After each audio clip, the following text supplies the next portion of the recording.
What's up, everybody? It's Jeffrey Lyles. You are listening to Lyles Movie Files. We are here. My hair is on.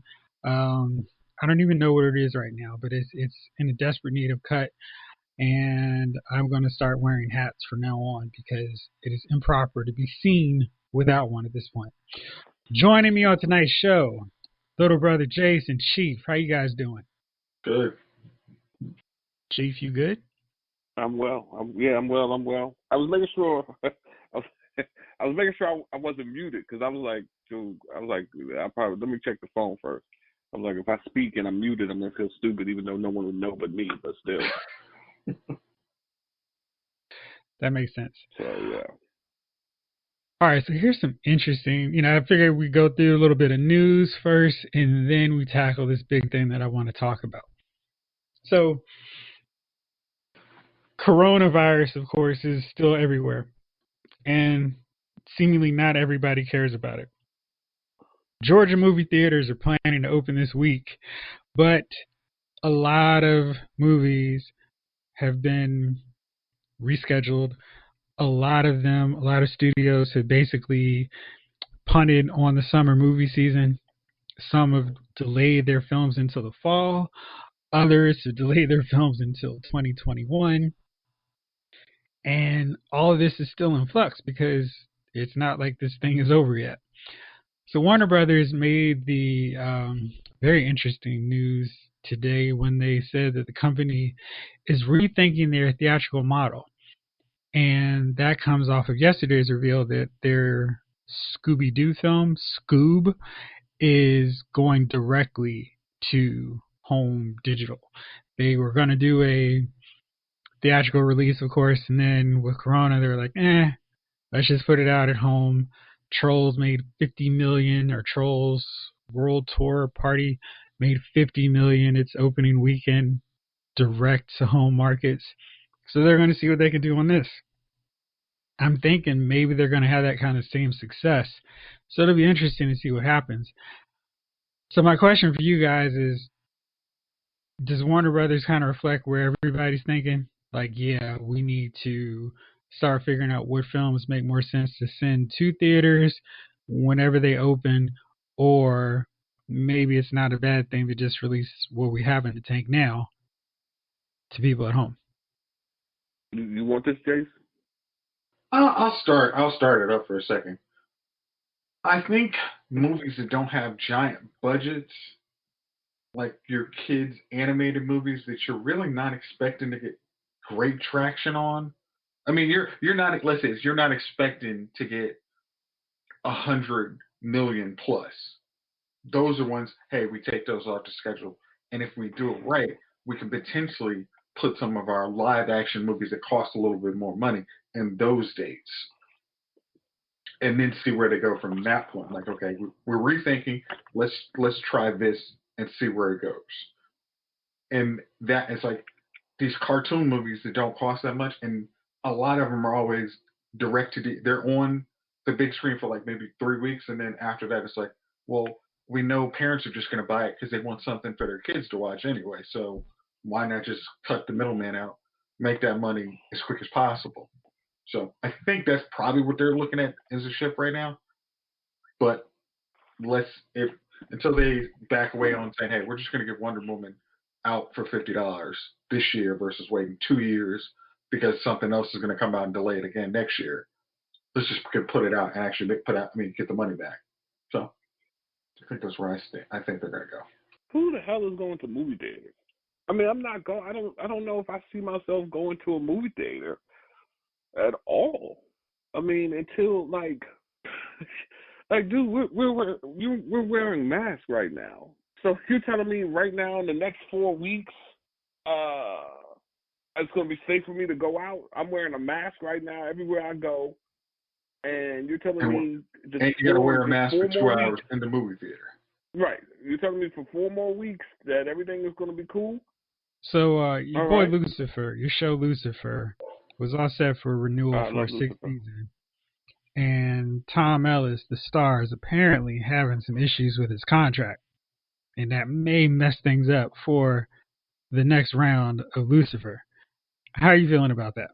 Well, you know, they to me they didn't end it properly. Didn't end on a proper thing. I mean, it was. I don't get me wrong. I enjoyed last season. Um, and the only thing I think that is works well right now is that nobody's filming anywhere. So, you know, that gives them a couple more months to hammer out the contract situation. But from what I understand is that the whole staff likes each other. So it seems to me like if we all were friends, and why would I hold that up so none of us get work? And what the hell is Tom Ellis doing anyways, work-wise, that he can afford not to get paid this season? You know what I mean? Like, have you seen Tom Ellis in anything else? I have not. Like, you know what I mean? That's what I'm saying. Is there a Tom Ellis run that we don't know about? So I just feel like he's got to, at some point, make it happen. I mean, where you going, dude? Like, there's nobody, you're not getting hired for nothing. So, you know what I mean? You're not in demand. I haven't heard anybody say, yeah, we got to get Tom. So, and we watched a lot of TV during this, during this period, because you can't go nowhere. What else have you seen Tom Ellis in? So, not much. I think that, yeah, that's what I'm saying. And I've watched a lot of shows. I've watched all of Black Lightning, everything. I've watched everything. I've watched whole seasons of things, and I haven't seen Tom Ellis in a damn thing. So I think that, he needs to make, he's got to make choices. And some of those, how much money can he want? So we'll see, man. I hope he doesn't hold it up. I hope that they get the season out. All right, Jace, we've been talking. I told you I have been digging way back into my Marvel Cinematic Universe, going through all of the films and all the connections, all the likely reasonable connections on the road to Endgame. So I've been resuming Agents of S.H.I.E.L.D. Season 1, and knowing what's going to happen makes that so much better, because I know I just have to be patient and it'll eventually get good. So I've reached that point where it got good. I'm excited and really amazed at how well everything is incorporated into this saga. Really well done. So then I got curious and was like, well, I don't remember what episodes of S.H.I.E.L.D. were really necessary to get to Age of Ultron. So then I started doing this long stumble online, trying to figure out the other ways people watch these films. Have you heard of the Pegasus Order? No, I have not. What's that? All right. Pegasus Order is basically a machete cut of Star Wars for the MCU. And that means they've chopped up how, instead of doing it chronologically, they refocus it to tell the most cohesive story. The only problem with the Pegasus Order for the MCU is you have to stop movies before the post-credit scenes in a lot of cases, which kind of gets dicey because a lot of the time the post-credit scene is the excitement of, oh shoot, here's what's coming next. So for that reason, I'm not necessarily loving how the Pegasus Order plays out, but let me run through and kind of give you the gist of it. So the main point of this is it sets up Captain America and Iron Man as the two most important Avengers, which they are, from the films. But this setup allows them to be introduced in a way where it's 1A, 1B, and then the story unfolds. They set up the Tesseract as a really important thing early on, and then plays it out in a manner that everything makes sense, and it keeps everything important the way it's supposed to be. Okay, so I'm sorry. So in that regard, we take out Captain Marvel because she's the real introduction of the Tesseract. Funny that you mentioned that, because it takes until, I've gone through all of Phase 1. I'm through most of Agents of S.H.I.E.L.D. So, their first season. And that means I've already watched Thor the Dark World, Iron Man 3, and Captain America the Winter Soldier. Those 3 films of Phase 2. So I'm at the home stretch. Have Ant-Man, I think it's Ant-Man, and then Age of Ultron. So I'm really running low on my Phase 2 films. Okay. And there's really not a lot of issues until we get to Captain Marvel, which kind of screws up some stuff that was already established, because Coulson tells, I think it's Sky, that Nick Fury recruited him in high school, which clearly is not the case, as it lines up because he kind of first meets him or is like associated closely with him in Captain Marvel in the 90s. But he And says, already, but he actually says, he's like, if especially since you watched Shield, just because you recruit somebody doesn't mean you start working for them. You can okay. recruit, so you can like, hey, I'm mentoring you. Then when you graduate, come holler at me. I feel like he would have remembered him, but okay, I'll play along with you on that. Okay. So, but Captain Marvel is the first one that really starts to clash with some of the things that have already been established, which I think is interesting that they went 20 plus films before they really start running into problems. So the Pegasus Order starts off with Captain America, the First Avenger. That's to set up Cap, Red Skull, Howard Stark, Agent Carter, and all the players that we'll see later on, specifically in Endgame. I like that way. That makes sense. The only problem is, of course, you have to stop the movie before the post-credit scene. And the film kind of starts off in 2012 when they discover Cap. So it's one really long flashback. That's not so big a problem because we haven't seen anything else. And there's not a lot of mention of Iron Man and Stark. So we don't have those references. But to me, what really makes Captain America work so well, the first Avenger works so well, is that part where Cap goes, I had a date. And it was like, oh man, and you feel for him because you know how important that relationship, that thriving new relationship with Peggy meant to him, which we'll see later. But I think you can't really watch that and then, well, maybe you can. And the only thing is, if you just play it out, that introduction of Nick Fury isn't as impactful as the one we get in Iron Man. So you have to pause, and I don't like that. But let's see how this goes the rest of the way. So next up, Iron Man. Iron Man 1 and 2 are back to back.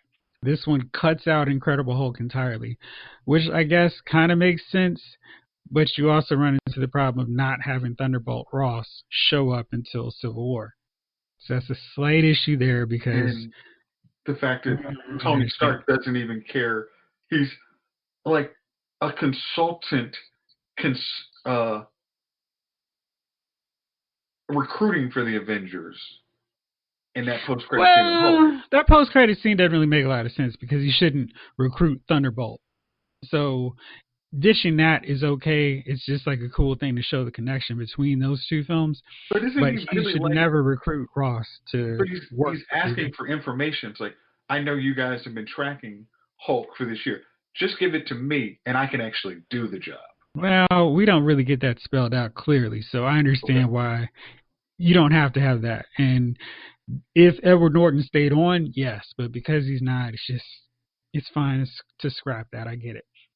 Okay. So with this new change, of course, we've dumped Hulk, we've moved First Avenger to the first film.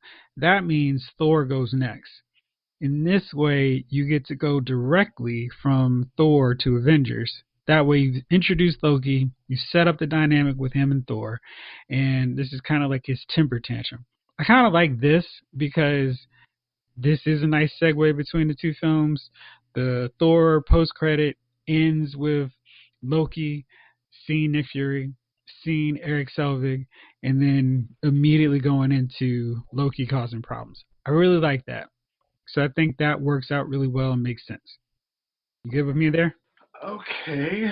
But I'm trying to think. The Tesseract is mostly confined to Cap. They don't mention the Tesseract at all in Thor? No. Okay. They don't, but it's okay because we've already established the Tesseract exists. Okay. This is one of those things, if you could do a supercut yourself and make your own 4K on this, you would go from the post-credit of Thor to the post-credit scene in Captain America, the First Avenger. Then you'd be perfectly fine to go into Avengers. without Yes. having lost anything. Yeah, I think if you could do that, change then the that would post credits, they'd be fine.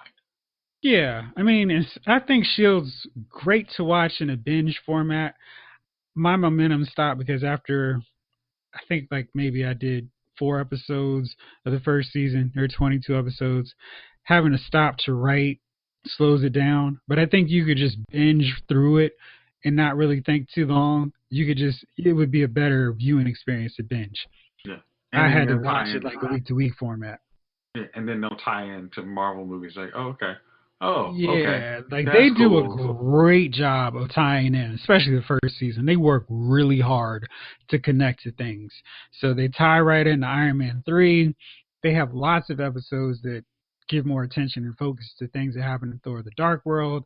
And then there's a massive tie-in to Captain America: The Winter Soldier. So those 3 films really get a lot of extra attention thanks to Agents of S.H.I.E.L.D., where with the exception of Winter Soldier, those other films happen kind of like in a vacuum until Endgame. But S.H.I.E.L.D. really does a nice job of filling in the gaps and showing how those events affected everything. All right, so next up here, this is the next block of this Pegasus order. Javon, we're going through the Marvel Cinematic Universe according to this Pegasus order, which is presenting a different way to watch these movies.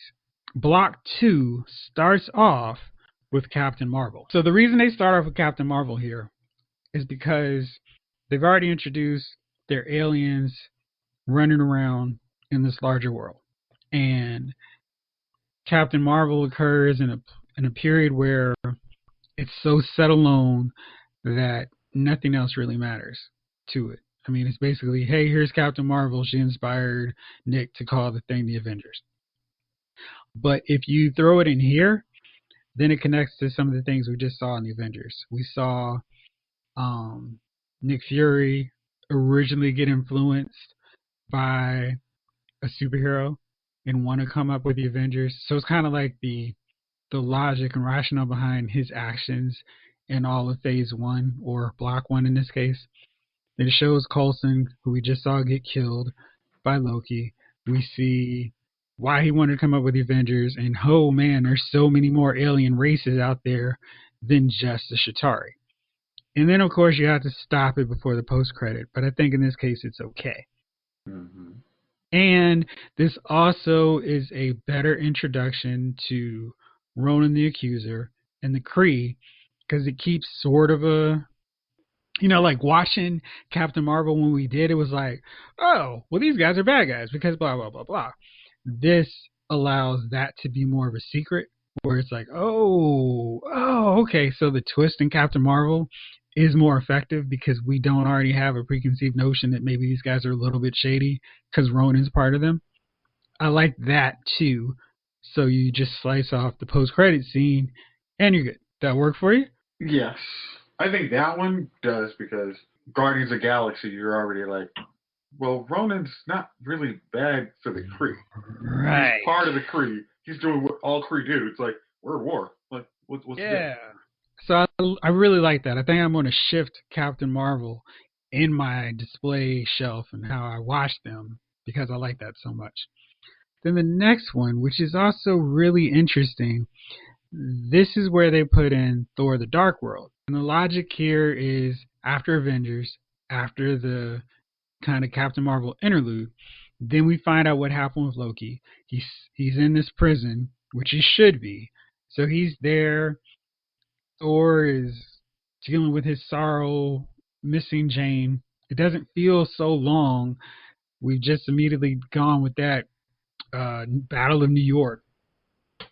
And Odin's gone. And this allows Thor to have all these adventures, and Loki's kind of causing mischief. And this way, we kind of deal with some things that come up later. Loki's in the Basically, prison. we're staying in kind of space. We're going from Captain Marvel to Thor: The Dark World. And so we're exploring the galaxy. We're exploring the galaxy, and we're connecting Infinity Stones. So at this point, we have. So we've introduced. Okay, yeah. We introduced 2 stones at the end of Dark World. Then next up, we go back to Earth for Iron Man 3. This way, we put And it's like there's literally no way around this. We put the two weakest films back to back. So normally it's Iron Man 3, then Thor: The Dark World. This time we flip it. But now we've shown that, hey, there's all kinds of alien races. Tony isn't wrong to be paranoid and dealing with his PTSD, and he's going to have some real issues. This way, we play out that his issues are legit and aren't kind of swept under the rug. This one I like too. And now we shift over to Captain America: The Winter Soldier. And this once again keeps that Tony Cap or Steve and Tony dynamic going back to back again. Tony's got reason to be paranoid because he's afraid of everything that could happen with another alien invasion.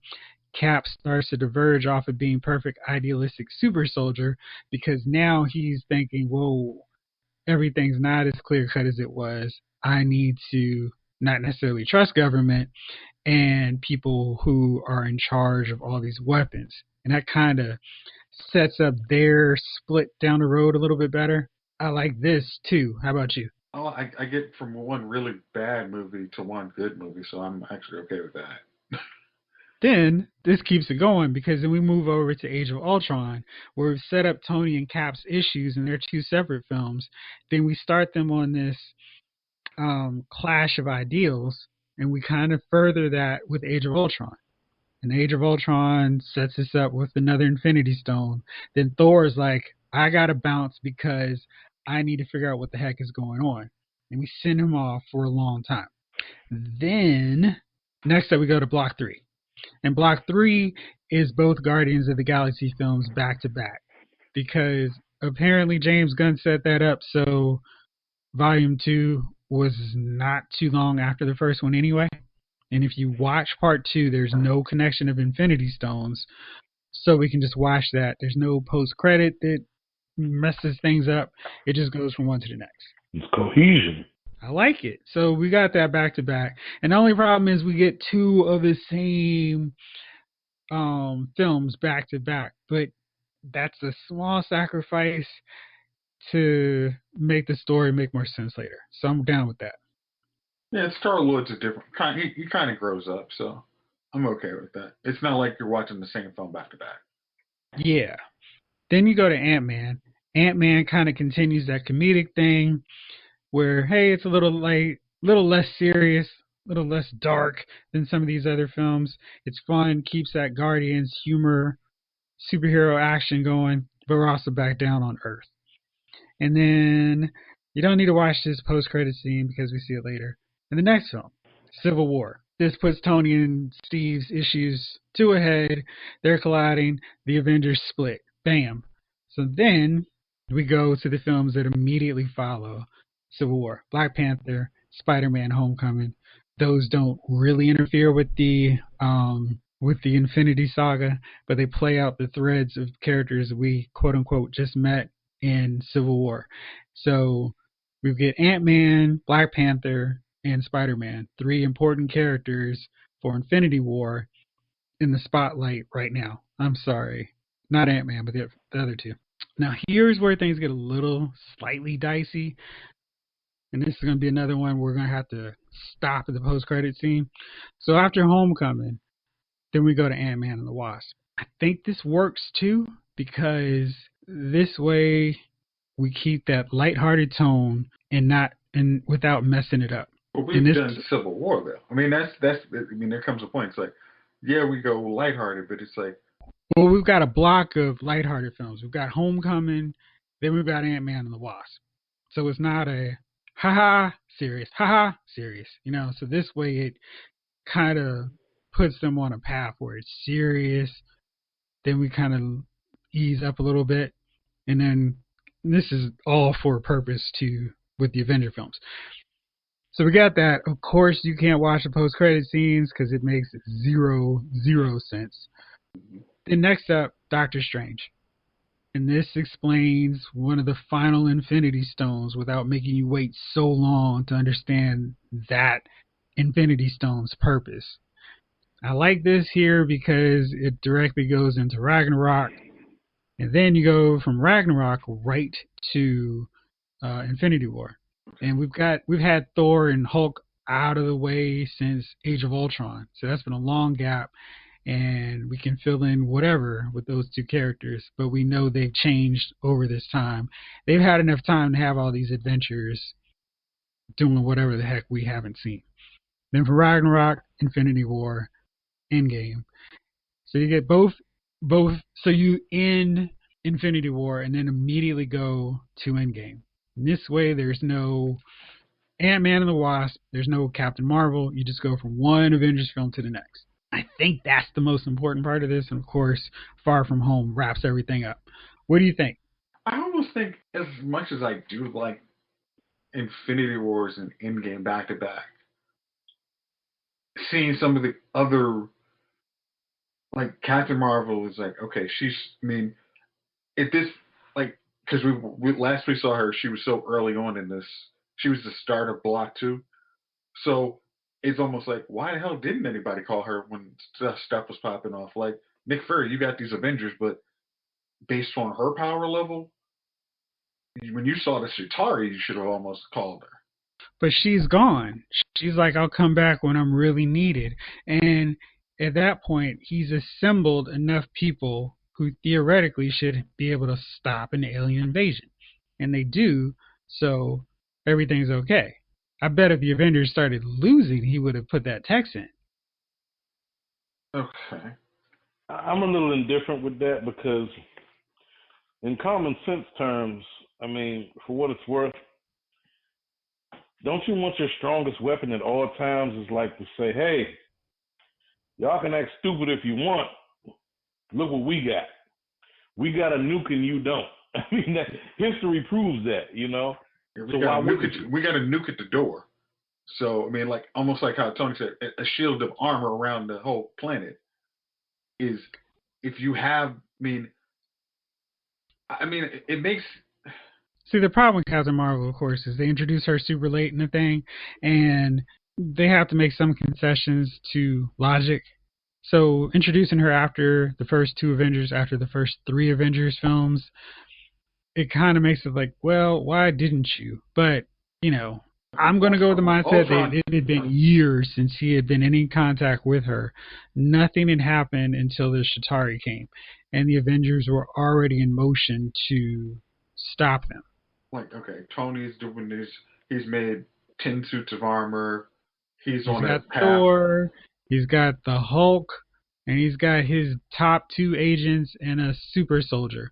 I'm thinking he's like, well, Captain Marvel can do a lot, but geez, let's see what these guys can do before I put the call in. Okay. There's nothing, the Chitauri invasion, nothing has happened that can't be, even in a guerrilla war, they couldn't recover from at that point. Yeah, it doesn't really get too far out of hand, where it's not widespread throughout the world, which is when he puts the call in, because they're getting reports of all these energy spikes throughout the planet. He's like, whoa, this is totally different than what the Avengers have dealt with at first. Okay. I don't know. I mean, like I said, for me, if I got a nuclear weapon, I'm not going to wait until situation critical. I'm going to do the thing that anybody would do with an end all be all and say, hey, you can act stupid if you want.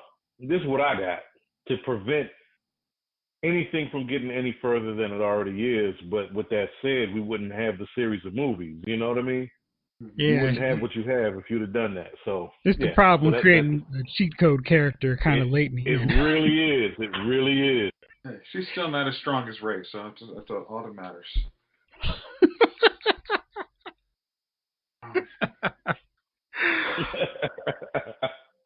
Well, fellas, thank y'all for rolling as always. Thank y'all out there for listening. But for now, we're going to wrap this bad boy up. Thank y'all for listening. This episode of Lyle's Movie Files has been filed.